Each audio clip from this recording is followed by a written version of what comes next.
ലോകത്തിലെ ആദ്യ മാൻഹോൾ റോബോട്ടായിട്ടുള്ള ബാൻഡിക്കൂട്ടിൻ്റെ കൂടെയാണുള്ളത്. ഒപ്പം നമ്മുടെ CEO ആയിട്ടുള്ള വിമൽ ഗോവിന്ദുമുണ്ട്. ഇൻവെസ്റ്റ് കേരള ഗ്ലോബൽ സമ്മിറ്റിൽ ഏറെ ശ്രദ്ധേയമായിട്ടുള്ളൊരു സംരംഭം കൂടിയാണ്. തിരുവനന്തപുരത്ത് നടക്കുന്ന DYFI യൂത്ത് സ്റ്റാർട്ടപ്പ് ഫെസ്റ്റിവലിലും ഏറെ ശ്രദ്ധ പിടിച്ചു പറ്റിയിരിക്കുന്നു. ചരിത്രത്തിൽ ഇടം പിടിക്കുക കൂടി ചെയ്ത ഒരു സംരംഭമാണ്. കേരളത്തിലും ഇന്ത്യയിലും ലോകത്താകമാനം ഇപ്പോൾ ഇത് വലിയ തോതിൽ വിറ്റഴിക്കപ്പെടുന്നുണ്ട് എന്ന് കൂടി അറിഞ്ഞു. വലിയ പോസിറ്റീവായിട്ടുള്ള പ്രതികരണമാണ് ലഭിക്കുന്നത്. എന്തു തോന്നുന്നു CEO എന്ന നിലയ്ക്ക്?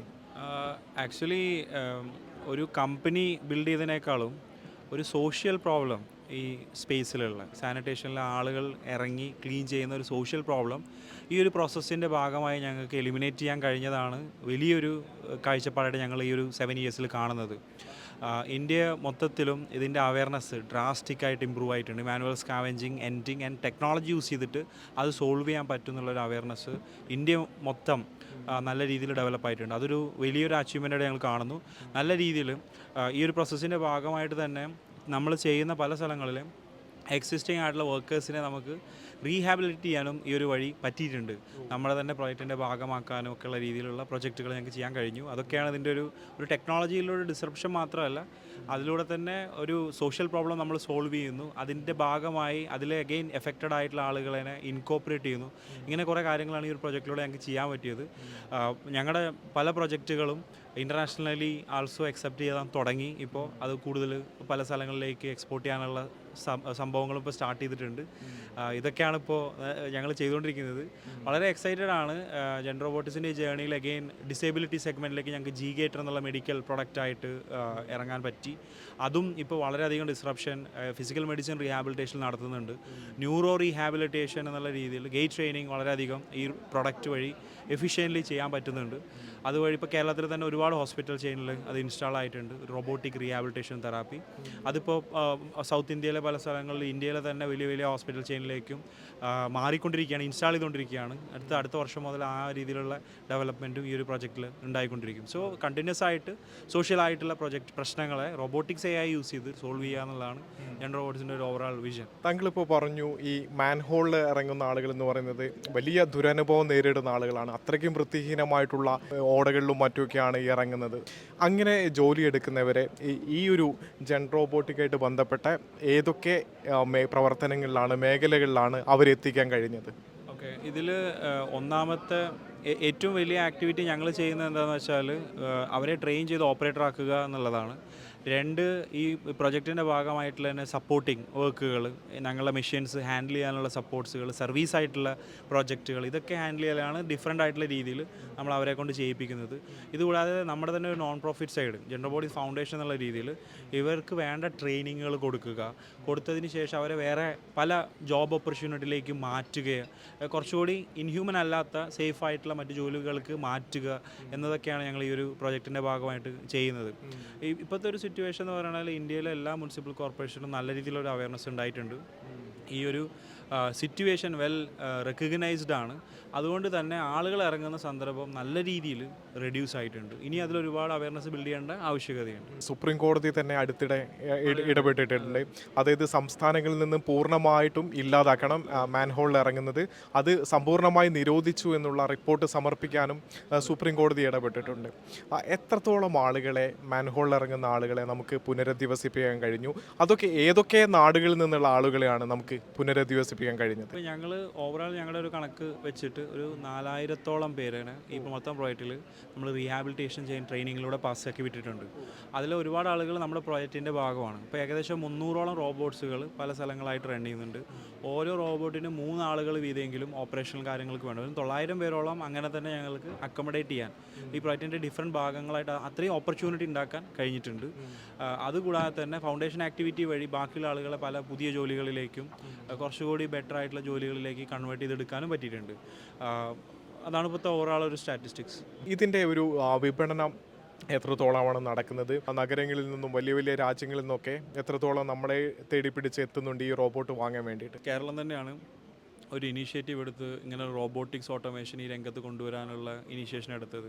അത് കഴിഞ്ഞ ഉടനെ തന്നെ തമിഴ്നാടും ആന്ധ്രാപ്രദേശുമായുള്ള ബാക്കിയുള്ള സ്റ്റേറ്റ്സുകളും അവരുടേതായിട്ടുള്ള ഇനീഷ്യേറ്റീവ്സ് എടുക്കുകയും അത് വളരെ പെട്ടെന്ന് തന്നെ ഇപ്പോൾ 19 സ്റ്റേറ്റ്സും 3 യൂണിയൻ ടെറിട്ടറീസിലും എക്സ്പാൻഡ് ചെയ്തു. അവരൊക്കെ ഇനീഷ്യൽ ലെവൽ ഒരു ടെക് അഡോപ്ഷൻ എന്ന് പറഞ്ഞാൽ അതിലൊരു പൈലറ്റിൻ്റെ സ്റ്റേജ് ഉണ്ട്. അത് കഴിഞ്ഞിട്ടായിരിക്കും ഒരു ഫുൾ സ്കെയിലിംഗ് സ്റ്റേജ് ഉണ്ടാകുന്നത്. ഇപ്പോൾ ആ ഫുൾ സ്കെയിലിംഗ് സ്റ്റേജാണ് മിക്കവാറും എല്ലാ സ്ഥലങ്ങളിലും നടന്നുകൊണ്ടിരിക്കുന്നത്. ഇൻവെസ്റ്റ് കേരളയിലടക്കം വലിയ ശ്രദ്ധ ലഭിച്ചിരുന്നു. ഇതിന് എത്രത്തോളമാണ് സർക്കാരിൽ നിന്നും അതുപോലെ തന്നെ സ്റ്റാർട്ടപ്പ് മിഷനിൽ നിന്നൊക്കെ നിങ്ങൾക്ക് പിന്തുണ കിട്ടിയത്? ഇതിൻ്റെ ഇനി എന്തൊക്കെയാണ് ഇതിൻ്റെ ഒരു ഭാവി പ്ലാനുകൾ? ഓക്കെ, ഇപ്പോൾ ഞങ്ങൾക്ക് സ്റ്റാർട്ടിങ് മുതൽ ഞങ്ങളുടെ കമ്പനി ആ ഒരു കൺസെപ്റ്റ് ഓഫ് ക്രിയേറ്റിംഗ് എൻ്റർപ്രണർഷിപ്പ് എന്നുള്ള സ്റ്റാർട്ടപ്പ് ക്രിയേറ്റ് ചെയ്യാനുള്ള ഒരു സപ്പോർട്ട്, ഇതൊക്കെയാണ് സ്റ്റാർട്ടപ്പ് മിഷൻ വഴി ഞങ്ങൾക്ക് കിട്ടി. ഇനീഷ്യലി അവരുടെ ഐഡിയ ഗ്രാൻഡ് വെച്ചിട്ടാണ് ഏറ്റവും ആദ്യത്തെ പ്രോട്ടോടൈപ്പ് ഞങ്ങൾ ബിൽഡ് ചെയ്യുന്നത്. അവർ ത്രൂ തന്നെയാണ് ഞങ്ങൾക്ക് ഇൻവെസ്റ്റർ എക്കോ സിസ്റ്റത്തിലേക്കും അതേമാതിരി തന്നെ ക്ലയൻറ്റ് എക്കോ സിസ്റ്റത്തിലേക്ക് ഫസ്റ്റ് കയറാൻ പറ്റിയത്. So they acted as a platform for us to function in this manner. അത് വലിയൊരു സപ്പോർട്ട് തന്നെയായിരുന്നു. അതാണ് ഞങ്ങളുടെ ഏറ്റവും ആദ്യത്തെ ഈ ഒരു എക്കോ സിസ്റ്റത്തിലുള്ള പാഠങ്ങൾ. അതിൽ നിന്നാണ് പിന്നെ ഫർദറായിട്ടുള്ള ഫണ്ടിങ്ങിനും ഫർദറായിട്ടുള്ള ഇൻവെസ്റ്റ്മെൻറ്റ് എന്നുള്ള രീതിയിൽ ഒരു സൈഡിൽ അത് വെക്കുകയും R&D നടത്തുകയും മറ്റൊരു സൈഡിൽ ബിസിനസ് ഡെവലപ്മെൻറ്റും ഇൻ്റർനാഷണൽ എക്സ്പാൻഷൻസും കാര്യങ്ങളൊക്കെ നമ്മൾ ചെയ്യാൻ പറ്റിയത് ഈ ഒരു ഫസ്റ്റ് ഇനീഷ്യൽ എക്സ്പാൻഷൻ സംഭവങ്ങൾ അനുസരിച്ചിട്ടാണ്. ഇപ്പോഴും കേരളത്തിൽ ഞങ്ങളുടെ പാലക്കാട് ഒരു പ്രൊഡക്ഷൻ പ്ലാന്റ് 30,000 സ്ക്വയർ ഫീറ്റിൻ്റെ ഒരു പ്രൊഡക്ഷൻ പ്ലാന്റ് ഞങ്ങൾ സ്റ്റാർട്ട് ചെയ്തിട്ടുണ്ട്. അപ്പോൾ ആ പ്രൊഡക്ഷൻ പ്ലാന്റും എല്ലാം ആ സ്ഥലങ്ങളും കാര്യങ്ങളൊക്കെ നമുക്ക് കിട്ടാനൊക്കെ ഗവൺമെൻറ് സ്ഥലത്തു നിന്ന് നല്ല രീതിയിലുള്ള സപ്പോർട്ട് ഉണ്ടായിട്ടുണ്ട്. അങ്ങനെയുള്ള സ്ട്രക്ചേഴ്സുകളും മെത്തഡോളജീസും ഇല്ലെങ്കിൽ ഈവൻ കേരളത്തിൽ ഇപ്പോൾ നമുക്കൊരു സ്പേസ് കിട്ടി ബിൽഡ് ചെയ്തെടുക്കുക എന്ന് പറഞ്ഞാലൊക്കെ ഭയങ്കര കോംപ്ലിക്കേഷനാണ്. അതൊക്കെ വളരെയധികം സുഖകരമായിട്ടുണ്ട്. KSIDCയുടെ ഡിഫറൻ്റ് ആയിട്ടുള്ള ലോൺ സ്കീംസ് ഞങ്ങൾ യൂസ് ചെയ്യുന്നുണ്ട്. കാരണം ഈ ഇതിലുള്ള ഫുൾ ക്യാപിറ്റൽ ഇൻവെസ്റ്റ്മെൻറ്റ് ഒരു പോർഷൻ ഞങ്ങൾ എടുക്കും, ബാക്കിയുള്ള പോർഷൻ ലോണും ഒക്കെ ആയിട്ടാണ് ഈ പ്രോജക്റ്റിലേക്ക് വരുന്നത്.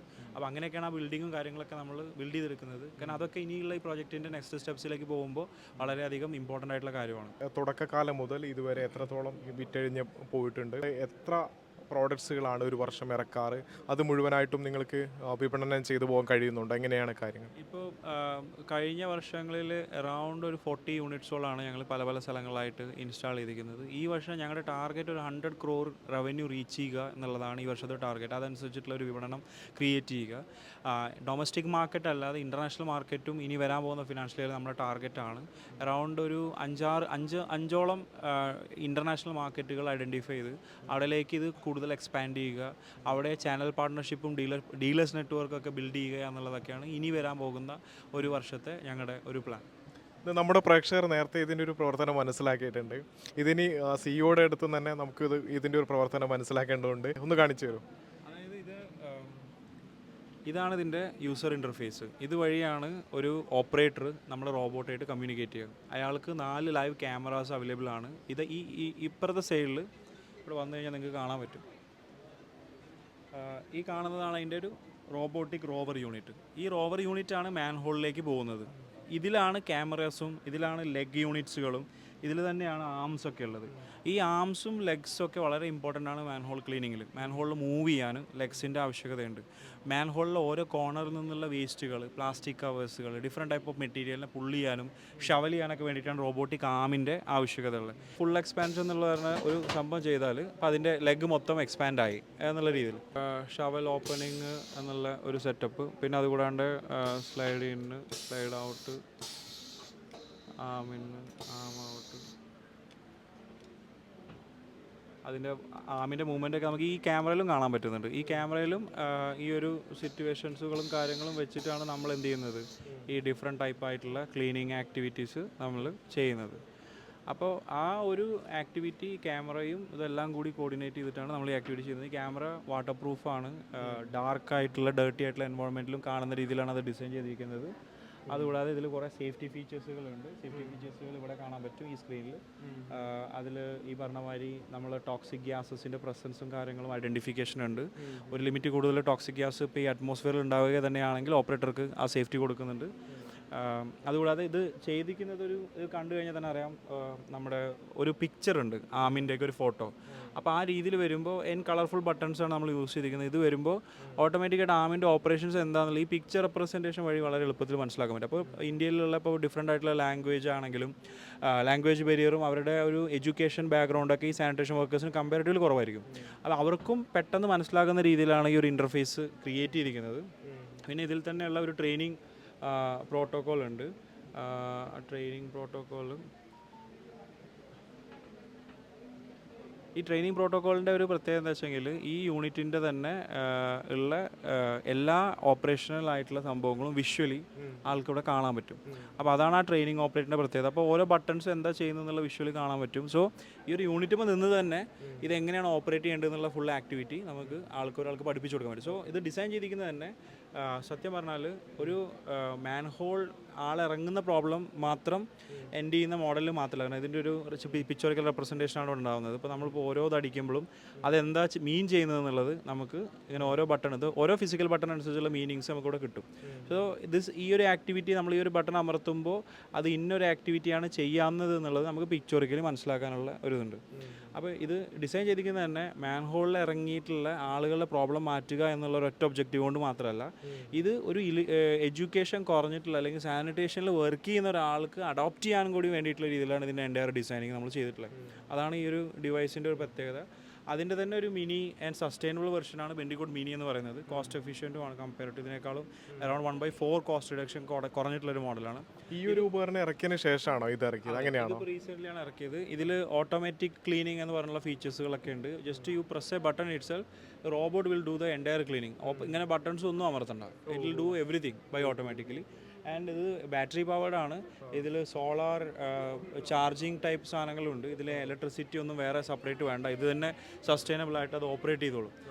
ഈ രണ്ടിൻ്റെ എങ്ങനെ വിലയിലെ മാറ്റം എങ്ങനെയാണ്? അതായത് ഇത് ഏകദേശം സ്റ്റാർട്ടിങ് വന്നത് അറൌണ്ട് 40 lakhs റേഞ്ചിലായിരുന്നു. അതിനെ 10 lakhs റേഞ്ചിലാക്കിയിട്ടാണ് ഈ ഒരു പ്രൊഡക്റ്റ് വന്നിട്ടുള്ളത്. അപ്പോൾ മുനിസിപ്പാലിറ്റി ആണ് ഭയങ്കര യൂട്ടിലിറ്റി വരുന്ന സംഭവങ്ങളിലാണ് ഇപ്പോൾ ബെൻഡിക്കോട്ട് കൂടുതൽ പ്രിഫർ ചെയ്യുന്നത്. വളരെ ചെറിയ മുനിസിപ്പാലിറ്റി ULB ഒക്കെ ആണെങ്കിൽ, വളരെ മാൻഹോൾസ് കുറവാണെങ്കിൽ ഈ ഒരു പ്രൊഡക്റ്റ് അവർക്ക് ചൂസ് ചെയ്യാവുന്നതാണ്. മോട്ടോ എന്ന് പറയുന്നത് മിഷൻ ഓൺ റോബോ ഹോളിലെ, അതായത് മിഷൻ റോബോ ഹോൾ എന്നുള്ളത് ഞങ്ങളൊരു ഭാവിയിൽ എല്ലാ മഹാനഗരങ്ങളിലും റോബോട്ടുകൾ മാത്രമായിരിക്കും മാൻഹോളിൽ ഇറങ്ങുക. മാൻഹോൾ എന്നുള്ള പേരേ മാറ്റണം. മാൻഹോൾ എന്ന് പറയുന്നതേ ശരിയല്ല. മനുഷ്യന് വേണ്ടിയിട്ടാണ് ഒരു മാൻഹോൾ ഉണ്ടാക്കുന്നത് പറയുന്നത് നമ്മളെ ലീഗലി ഈവൻ ലോക്ക് എഗെയിൻസ്റ്റ് ആണ്. അപ്പോൾ അത് തന്നെ കംപ്ലീറ്റ്ലി എലിമിനേറ്റ് ചെയ്യണം. മാൻഹോൾ നമ്മളതിനെ വിളിക്കരുത്, അതിനെ റോബോ ഹോൾ എന്നുള്ള രീതിയിൽ വിളിക്കണം എന്നുള്ള ആ ഒരു റെവല്യൂഷനാണ് ഞങ്ങളിവിടെ ചെയ്യുന്നത്.